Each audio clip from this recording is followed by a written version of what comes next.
Čaute, tu je Medok a dneska by som ukázal, ako sa animuje. Ukážem vám dneska ten najlepší program a tieto videjka budú v dvoch častiach. V jednom vám ukážem základy a v druhom vám ukážem to už do hĺbšej a možno, že urobím aj tretie a tam vám už ukážem, ako sa pekne animuje, to bude dlhšie videjko.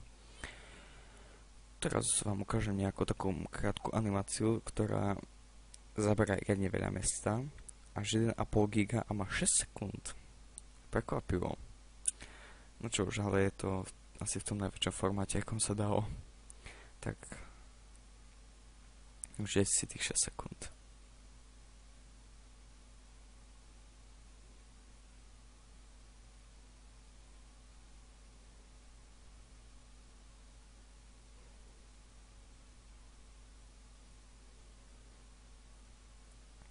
Tak, a toto bolo to maličké videjko a tu môžete vidieť, čo budeme používať. Volá sa to My iMater.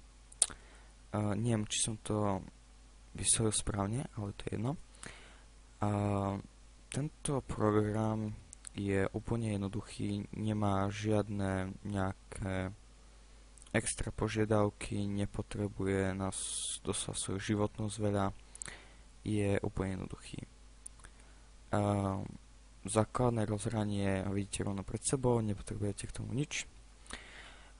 Tu je library ako knižnica, kde budete pridávať všetky svoje vecičky, ako napríklad postavičku, nejakú tú vec z Minecraftu, blok, špeciálny blok, scenáriu a osvetlenie.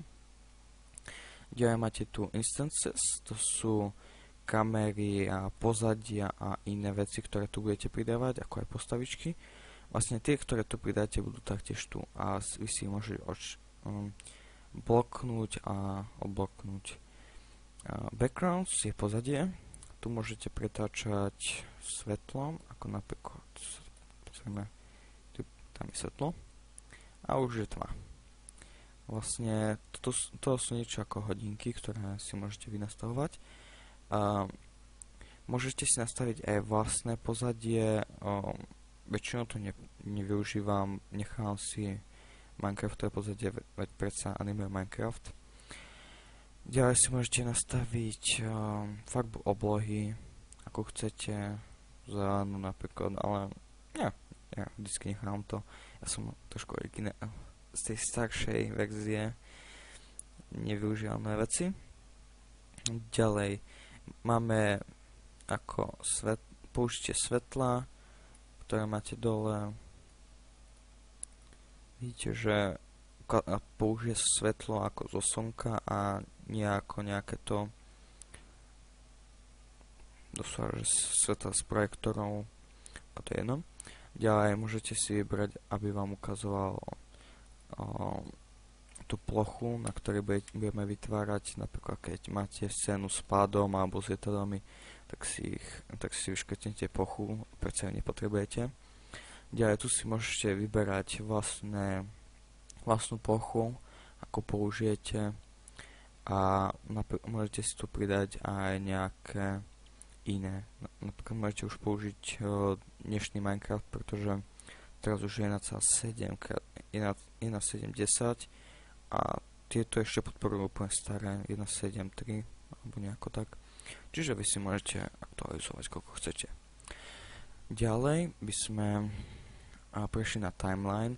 Toto je vlastne niečo ako vzorkovnica, kde budete všetko pridávať vlastne ako časová os. Kde kliknete, tam vytvorí nový bod, ktorý budete môcť používať a editovať pomocou neho. Tu hore sú nastavenia, tempo, je vlastne rýchlosť, ako to bude nahrávať. Tu sú timeline pre kamery, tu je undo ako vratne späť a redo, že do druhej strany, že to vrátite ako to predošlo bolo. Nastavenia sú úplne primitívne, tam nebudem nič rozoberať, pretože v podstate ani nič nebudete musieť meniť. Ďalej tu je website, stránka, ktorá drží Matter a posledné je Forum. Tu si môžete stiahovať nové textúry a iné vecičky, aktualizácie a tak ďalej. A toto je posledná lišta a tu si otvárate, needitujete, ale ukladáte a tak ďalej, exportujete. To by bolo asi tak všetko z tých základov. A teraz by sme prešli na niečo hlbšie. Napríklad ukážem vám rozdiel medzi postavičkou, blokom, špeciálnym blokom a scenáriou. Scenáriu si dáme napríklad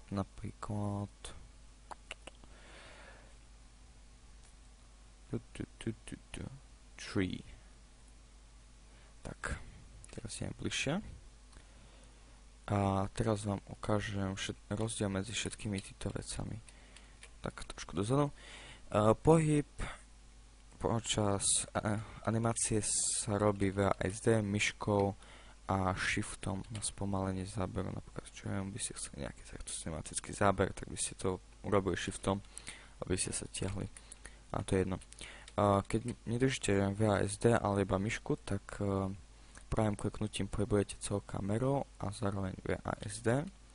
A zase druhou myškou VASD sa nepoužíva, zameráte sa na konkrétny blok, ktorý je pred vami. Alebo dosaž, na ktorom stojíte. Tak a teraz by sme prešli na timeline, kde by som vám ukázal, ako sa všetko pohybuje. Timeline sú farebne rozlišené, čiže nebudete mať problém s miešaním farieb a tak ďalej. Ten, ktorý má v sebe krúžku a je vyznačený, to znamená, ten je označený pre vás. Takže najprv by sme išli do scenáriou, tá je najjednoduchšia. Tu máte pozície, rotácie, mieritko a tieto tri nebudem rozoberať, tie sú nepodstatné. Iba ak by ste chceli, že do detailov, tak by som vám mohol na požiadanie ukázať, že čo tu je. Alebo ukážem vám to v treťom videjku, tam to bude asi najviac času. Takže pozícia je jednoduchá, pohyb do všetkých osí XYZ, nie VASD. Potom máme blok, ten sa správa rovnako. Špeciálny blok, ten už sa nespráva rovnako, ten už je fakt, že špeciálny, pretože má, ako vidíte, hore vlastnú ikonku, ako strom a klasický blok nemajú, iba špeciálny blok a postava. A to vám všetko ukážem za v druhom videjku, pretože tu budeme rozbierať do detailov. V prvom kroku pozícia je XYZ, nič také podstatné. Dajú sa aj vypínať niektoré osy, napríklad nechceme Z-kovú os. Z-ková je vždy do hora, čiže hore-dole. X-ová Y je z pohľadu ako vy chcete, ale vždycky je zľava doprava, všetky smerujú, čiže a tak máte označené šipky. Tak toto je taký menší grid, ktorý vám, pomocou ktorého môžete všetko premiestňovať. Osobne ho niekedy používam, iba keby som chcel niečo použiť, napríklad pri výbuchu TNT, tak to rozhádžem dookola, ale osobne ho nepoužívam. Lepšie, keď si trošku približíte a zmeníte na X-ovú a Z-kovú, aby ste mohli ho pomaličky posúvať. A čím bližšie ste, tým je to pomalšie. To je isté platí pre blok a pre špeciálny blok a aj postavičku. Ďalej, rotácia. Tu máme všetky tiež osy naznačené XYZ. Táto je Y-nová, s touto pohybujeme od stredného. Klasické bloky a scenérie sa nedajú ohýbať ako končatiny, že kĺby, takže nemôžete. Iba keby ste si urobili vlastný blok alebo niečo iné. Potom máme X-ovú a nakoniec máme Z-kovú, že môžeme natáčať. Ak by si nechceli napríklad urobiť nejaké zmeny a neviete sa vrátiť na nulu, lebo sem tam to je ťažké napríklad preskočíte tú nulu, alebo nechce sa vám vráciať, tak môžete kliknúť Reset Keyframe a vráti vám to celkové. Teraz by som mohol posunúť. Ďalej tiež môžeme vypínať jednotlivé osy a nakoniec Scale, to je mierka. Dáme si maličký stromček v pätinači alebo obrovský strom, na ktorom budeme bývať. A tiež môžeme Reset Keyframe, ale tu sa dá ľahúčko nastaviť, no ľahúčko, ale trošku sa neseknem. Čuž. A nakoniec to alfa, to vám asi teraz ukážem, to je prehľadnosť. Overlay je opak prehľadnosti, že vám ho stmaví, aby nebol. A transition ani, fuk, neviem. No a to by bolo asi všetko pre naše prvé videjko. Je to trošku z rýchlika a inakšie aj tu máte pohľady, že čo vlastne znamená.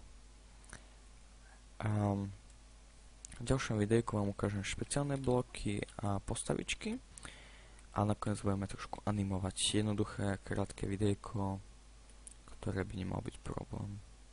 Tak, uvidíme sa za chvíľku.